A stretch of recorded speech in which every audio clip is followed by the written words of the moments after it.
Over the past week, we have seen some absolutely insane mask-off moments from activists within the video game industry. These lunatics have celebrated the loss of life of another human being, and they have been called out for it left, right, and center. But now PlayStation has put themselves in a very difficult position because they had fired one of the developers on Ghost of Yotei over their comments, and now people on Blue Sky are trying to defend this individual, saying they're going to boycott Yotei, and people who were disgusted by that comment made initially by Drew are also threatening to boycott, so now PlayStation is facing major backlash.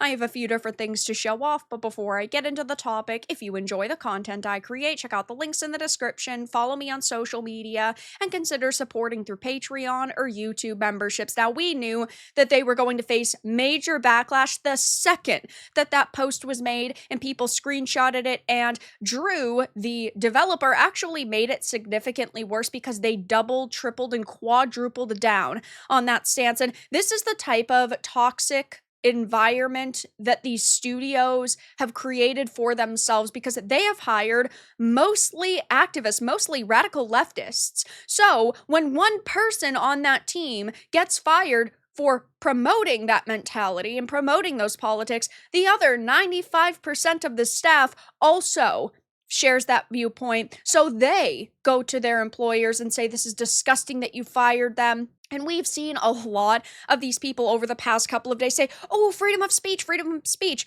These are the same individuals who promoted cancel culture, that created cancel culture, that were canceling people based on accusations, saying that people needed to be fired based on memes or for simply being conservatives or libertarians, because if you are not directly standing with them, you are completely against them. And that's the mentality that they promote, and it is a very, very dangerous one. Though now, PlayStation, because they haven't made a statement on if that person was officially fired, and even coming out and saying we do not condone these types of comments being made, they are facing backlash from basically everybody at this point. Ghost of Yotei was already facing quite a bit of backlash for replacing Jin Sakai and deciding to go down the female protagonist route. We knew that they were already facing backlash because of Erika Ishii being a very outspoken LGBTQ plus IAXYZ activist, and there are people that are on the Yotei team who have either promoted politics in the past and made it like their whole personality, or they have, of course, commented on certain events that are going on in the world in a controversial way and in a way that really does exist to divide their audience and fan base, and now they're facing backlash from everybody over this. So Master of the TDS had posted this. Blue Sky is losing it. People now want to boycott Ghost of Yotei because Sucker Punch fired Drew Harrison for her vile Charlie Kirk posts. Some are calling it fascist support and a right-wing cancel campaign. One even joked about a Kirk death karaoke party. Big yikes. Now, no one is saying that these people need to mourn Charlie Kirk and pray for his family. You don't have to say a single thing about this situation on social media, but to come out and mock this situation is not only disgusting, but it's very dangerous, because we have gotten to the point in the world where, of course, political commentators now are being killed. You do realize how dangerous that is for your favorite commentators too, right? Like Hassan or Destiny. Those people who are just individuals on social media that have a political viewpoint and voice it are at danger now. That is not okay. That is not all right. So you can sit here and praise it, right, because it's someone you disagree with, but just know how dangerous the world currently is for your favorite content creators. I mean, that's a big reason, right, why I am talking about it so much, because these comments are not okay. They promote violence. They are praising violence, and that is just not acceptable in my opinion. I don't agree with every stance Charlie Kirk ever had, and that's perfectly fine, because I understand that not every human being has to agree on every single point all the time. He was a pretty moderate guy. Let's be fair. If they truly believe Charlie Kirk was far right, oh boy, are they in for a wake-up call now that this has happened. There are going to be so many people who are so much stronger in their opinions and their stances, and even the way that they voice their opinions that are going to pop up now because you have pushed us to a breaking point. A turning point is happening in America right now and really across the world. Now, these people are very upset over the fact that this individual, Drew Harrison, has seemingly been fired because, again, you have to consider that most of the people working at a studio like Sucker Punch, right, they're activists. This is the same opinion and stance that they have. But now there are leftists, there are liberals who are saying, I am going to boycott this game. And of course, there are people on the right that are saying, I'm going to boycott this game, because you just know that there was only one person that was fired, one person that was let go, and there were other people at Sucker Punch liking and reposting this post, and all of their new promotional material releases, whether they're teasers and trailers or posts on X, are being ratioed. I mean, heading on over to YouTube, it's not looking good. The official PlayStation account posted yesterday the Ghost of Yotei 1000 Blades trailer, 300,000 views, 16,000 likes to 38,000 dislikes, 11,000 comments. Now, there are reports that people's comments are being hidden and removed. I know Yellow Flash had said that, Grums had said that. I personally haven't left a comment, so I don't necessarily know if that is happening, but there's too many comments for them to continue to hide. Sure, they could actually just be hiding comments made by influencers and creators because they know that their voices are amplified by a rather large audience, but you would think that they wouldn't want to do that because then they're just bringing more backlash upon themselves. It's just going to cause the Streisand effect to occur. A company that has bad people who mock murder does not deserve support. Rest in peace, Charlie. Studio silence is deafening when senior devs publicly mock a political assassination, no matter how polarizing the figure.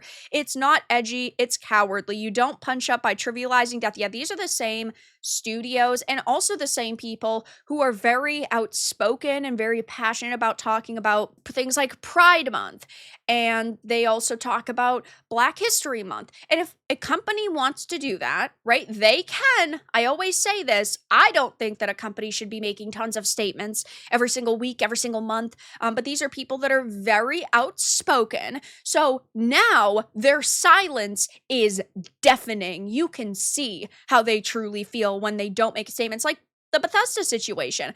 You can say all you want, oh, it could just be a mistake, maybe it was a scheduled post. They could have unscheduled the post, they could have deleted it. But second of all, they could have deleted that post and then made a statement saying, you know, we're so sorry that this ended up happening. We didn't really think too much about it. Fascist is a word that is commonly used within this game because, of course, it's Indiana Jones versus Nazis, right? We are sorry that this, you know, was a very untimely post. And they didn't. And their silence is really what speaks for itself. Rest in peace, Charlie and Arena. A samurai without honor doesn't deserve my money. Sucker Punch Studios made a game about preserving a culture from invasive ideologies while letting their own be consumed by one. The lack of self-awareness is breathtaking. If they actually over the years had hired based on talent and they didn't just hire based on ideology, they didn't promote DEI agendas when it comes to hiring practices, and they didn't hire one type of political viewpoint, maybe they would actually not be facing this major problem because they would have people on their teams that were coming out and being vocal that do represent the company saying, yeah, we feel bad that a human being lost their life. But this is what happens when you really hire a echo chamber. You hire only a certain group of people, and really now they're just facing the consequences of their own actions. Paused at 1 second, read comments, closed video. Just here to look at the comments. It's more interesting that the game trailer itself, Sucker Punch's new marketing strategy, alienate 50% of your audience before the game even launches. Bold move, let's see how it plays out for them. And I'm sure that this game is going to still sell a lot of copies because there are a lot of people out there who don't care about politics, who aren't paying attention, and people who just want to play games, and that's perfectly fine. I'm not going to sit here and tell you to boycott or buy this game. I myself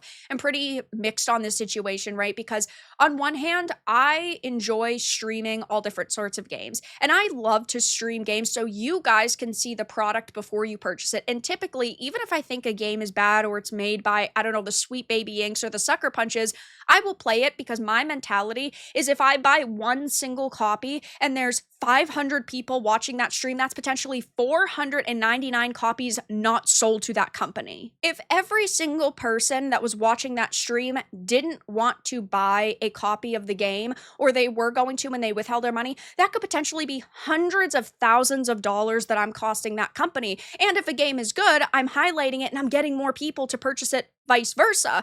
But in this case, I feel very strongly about this situation. At this point, I really just don't even want to play this game anymore. And I loved Tsushima. It's one of my favorite games. It was so amazing. And even when we found out about Erika Ishii and her activism, and we found out that they were replacing Jin Sakai, I was still trying to be open-minded about it, but at this point, it is extremely hard to separate, like, the art from the artist, right? It has become near impossible, so I'm not even sure if I'm going to stream this game at this point. Again, like, usually I'm very strict with my mentality of I could be costing a company money, but at the same time, I just don't think a lot of people in our sphere and our audience are going to want to even support this game, and they're not going to want to even watch it. And there's so many other good games out there, so I completely understand why so many people are so upset over this right now, and rightfully so. This is a company that doesn't care about anybody but themselves and promoting their own viewpoints, and it is hard to want to support them. I mean, the IGN trailer has 62,000 views, 2K likes, and 7.8K dislikes from the people who cheered on someone getting murdered for his opinion. Another big ratio. Sony and Sucker Punch are in trouble. You have no honor. Why should I support a company that hires people who would have me killed for a disagreement? So, of course, I'm sure I'll be covering Yotei more as we're getting closer to the release, but things are looking very bad for Sony and Sucker Punch right now. I'll definitely be covering Yotei as we get closer to the launch, but it's tough to see so many people celebrating another human being's death simply because he spoke his opinions, and it is, of course, not shocking given how much we've talked about these individuals and how vile they really are, but these are just more completely mask-off moments, and it looks like they are going to be facing major boycotts from basically everybody. But that's all that I really had to discuss in this video. Let everyone know your thoughts in the comments below. If you found this important and informative, make sure to give it a like, and if you didn't, give it a dislike. I appreciate your support either way, but I'll talk to you all again in the next video really soon.